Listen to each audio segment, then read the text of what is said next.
கடல் பயணத்தின் மூலம் பல நாடுகளை கண்டறிந்து அந்த நாடுகளை கைப்பற்றிய முதல் ஐரோப்பிய நாடாக போர்த்துகல் விளங்குகிறது. போர்த்துகீசியர்களின் கடற்பயணத்தின் முக்கிய நோக்கம் இந்தியாவுடன் வணிகம் மேற்கொண்டு அங்கு ஆட்சியை அமைத்து கிறிஸ்துவ மதத்தை பரப்ப வேண்டும் என்பதே ஆகும்.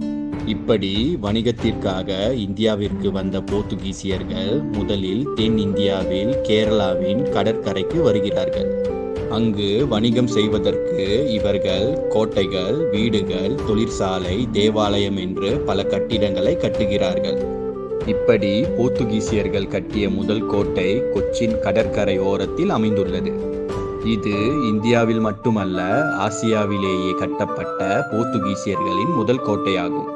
செப்டம்பர் 1503 ஆண்டில் கொச்சின் மகாராஜா போர்த்துகீசிய அதிகாரியான அல்போன்சோ டி அல்புகார்கேவிடம் கொச்சின் கடற்கரையொட்டி கோட்டையை அமைத்துக் கொள்ள அனுமதி